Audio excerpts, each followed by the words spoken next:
राजस्थान की धरती सदियों से रंग, संस्कृति और कारीगरी की पहचान रही है। यहाँ की हवाओं में रची बसी बंदेज की खुशबू, जयपुर की चुनरी, भीलवाड़ा की चादरें, बालोतरा का प्रिंट और पाली की रंगाई छपाई सदियों से न केवल भारत बल्कि विश्व भर के फैशन प्रेमियों को आकर्षित करती हुई आई है। परंपरा तकनीक के इसी संगम को सहेजना और समकालीन दुनिया की मांगों के अनुरूप ढालना एक ऐसा कार्य था जो केवल दूरदर्शी नेतृत्व में ही संभव हो सकता था।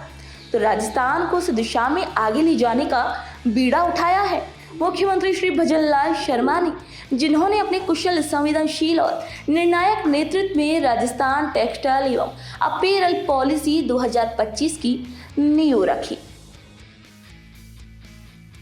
नमस्कार, आप देख रहे हैं विकास गाथा, जहां हम आपको रूबरू कराते हैं सरकार की उन नीतियों और योजनाओं से जो राजस्थान के विकास की एक नई इबारत लिख रही हैं। तो आज के इस विशेष एपिसोड में हम बात कर रहे हैं भजनलाल सरकार की एक ऐसी पॉलिसी की जिसके माध्यम से राजस्थान की धरती पर एक बार फिर औद्योगिक विकास की नई कहानी लिखने जा रही है। और इस बार ये कहानी बुनी गई है राजस्थान टेक्सटाइल एवं अपीयरल पॉलिसी 2025 की मजबूत बुनियाद पर। जी हाँ, मुख्यमंत्री श्री भजनलाल शर्मा के दूरदर्शी नेतृत्व में तैयार की गई ये नीति राज्य को वस्त्र और परिधान निर्माण के क्षेत्र में वैश्विक मानचित्र पर एक नई पहचान दिलाने का कार्य करेगी। राजस्थान का वस्त्र उद्योग सदियों से अपनी विविधता, रंगों की गहराई और पारंपरिक डिजाइनों के लिए प्रसिद्ध रहा है। यहाँ के वस्त्र न केवल देश भर में लोकप्रिय है बल्कि विश्व बाजार में भी इनकी मांग निरंतर बढ़ रही है। राजस्थान के वस्त्र यहाँ की सांस्कृतिक विरासत का एक जीवंत चित्रण है। आज जब वैश्विक व्यापार में प्रतिस्पर्धा चरम पर है, तब राजस्थान के वस्त्र उद्योग को नया जीवन, नई दिशा और नया विस्तार देने का संकल्प मुख्यमंत्री श्री भजनलाल शर्मा ने लिया है। राज्य सरकार द्वारा हाल ही में लागू की गई राजस्थान टेक्सटाइल एवं अपीयरल पॉलिसी 2025 वस्त्र क्षेत्र को एक नई उड़ान देने वाली ऐतिहासिक पहल है। ये राजस्थान के वस्त्र उद्योग को फाइबर से फैशन तक के विजन के साथ एक सशक्त वैश्विक ब्रांड में बदलने का रोड मैप है। ये नीति श्री भजनलाल शर्मा की दूरदर्शी नेतृत्व और उद्यमशीलता को सशक्त आधार देने की उनकी प्रतिबद्धता की प्रतीक है। ये नीति प्रदेश को आधुनिक टेक्सटाइल और अपीयरल विनिर्माण के नए केंद्र के रूप में स्थापित करने में महत्वपूर्ण पहल साबित होगी। अमेरिका द्वारा रेसिप्रोकल टैरिफ लागू किए जाने के बाद बदलते वैश्विक परिदृश्य में राजस्थान के वस्त्र निर्यातकों के लिए ये नीति गेम चेंजर भी साबित होने जा रही है। राजस्थान टेक्सटाइल एंड अपीयरल पॉलिसी 2025 में निर्यातकों को प्रोत्साहित करने के उद्देश्य से प्रदेश में पहली बार गारमेंट मैन्युफैक्चरिंग सेक्टर को भी शामिल किया गया है। साथ ही इस नीति में प्राकृतिक और कृत्रिम फाइबर के उत्पादन को बढ़ाने से लेकर तकनीकी टेक्सटाइल्स और वस्त्र विनिर्माण, हैंडलूम, ऊन प्रसंस्करण, चमड़े के उत्पाद, फुटवियर जैसे संबंधित क्षेत्रों को भी समाहित किया गया है। इस नीति में टेक्सटाइल उद्यमियों के लिए कच्चे माल की उपलब्धता, कुशल कार्यबल, पर्यावरणीय चुनौतियों के समाधान और लॉजिस्टिक्स सहित आधारभूत सुविधाओं के विकास और निर्यात प्रोत्साहन के लिए पर्याप्त और आकर्षक वित्तीय इंसेंटिव्स के प्रावधान है। नई राजस्थान टेक्सटाइल और अपीयरल पॉलिसी के तहत जहां एक और वस्त्र और परिधान क्षेत्र के उद्योगों को प्रोत्साहन देने के लिए 10 वर्षों तक 80 करोड़ रुपए वार्षिक तक का एसेट क्रिएशन इंसेंटिव, भूमि या भवन क्रय या लीज पर स्टाम्प ड्यूटी, पंजीकरण शुल्क में 100% छूट, बिजली उपभोग पर 100% इलेक्ट्रिसिटी ड्यूटी छूट प्रदान की जाएगी। वहीं पर्यावरणीय समस्याओं को ध्यान में रखते हुए इस नीति में ग्रीन सॉल्यूशन इंसेंटिव के तहत 12.5 करोड़ रुपए तक 50% अक्षय ऊर्जा संयंत्रों के लिए बैंकिंग, व्हीलिंग और ट्रांसमिशन शुल्क का 100%, पेटेंट यानी कॉपीराइट लागत का 50% एवं भूमि रूपांतरण शुल्क का 100% पुनर्भरण के प्रावधान किए गए हैं। इसी तरह निर्यात इकाइयों को फ्रेट चार्ज पर 25% और कार्मिक प्रशिक्षण लागत का 50% पुनर्भरण का प्रावधान किया गया है। हाल ही में अमेरिका द्वारा रेसिप्रोकल टैरिफ लगाए जाने के बाद वैश्विक स्तर पर आर्थिक परिदृश्य लगातार बदलावों से गुजर रहा है।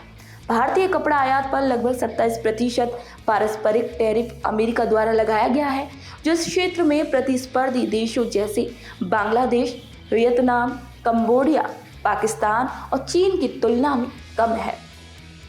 राजस्थान देश का चौथा सबसे बड़ा कपास उत्पादक राज्य है और यहाँ भीलवाड़ा, जयपुर, पाली, बालोतरा जैसे टेक्सटाइल हब के वस्त्र निर्माताओं के लिए लंबी अवधि में ये स्थिति अमेरिका को वस्त्र निर्यात बढ़ाने के लिए काफ़ी अनुकूल साबित हो सकती है। राजस्थान में टेक्सटाइल और गारमेंट क्षेत्र से जुड़े कुशल कार्यबल की भी पर्याप्त उपलब्धता है। इस परिदृश्य में प्रदेश में लागू की गई टेक्सटाइल एवं अपैरल पॉलिसी 2025 उद्यमियों और निर्यातकों के लिए सोने पर सुहागा साबित होगी। इस नीति का उद्देश्य आधुनिक अवसंरचना तकनीकी उन्नयन के माध्यम से टेक्सटाइल वैल्यू चेन को मजबूती देना है।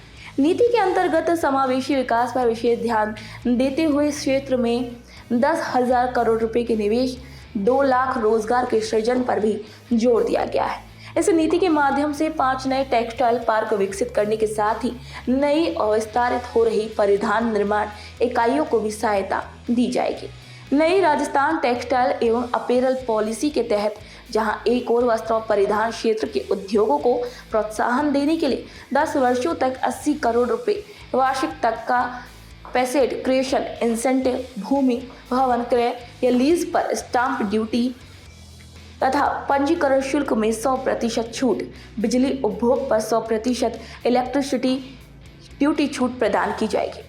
ये पहल फाइबर से फैशन तक की पूरी मूल्य श्रृंखला को मजबूत करते हुए टेक्सटाइल सेक्टर को सशक्त और आत्मनिर्भर बनाने की दिशा में एक निर्णायक कदम है। ये नीति फाइबर से फैशन तक के विजन के साथ टेक्सटाइल एवं अपैरल इंडस्ट्री को समग्र रूप से विकसित करने की कार्य योजना प्रस्तुत करती है। इसमें निर्यात प्रोत्साहन, आधुनिक टेक्सटाइल पार्क्स, ग्रीन एनर्जी समाधान, निवेश प्रोत्साहन और रोजगार सृजन जैसे अनेक पहलुओं को प्रभावशाली ढंग से समाहित किया गया है। वैश्विक व्यापारिक परिदृश्य में आए परिवर्तनों के बीच ये नीति प्रदेश के उद्यमियों, निर्यातकों और युवा प्रतिभाओं के लिए एक महत्वपूर्ण अवसर प्रदान करती है।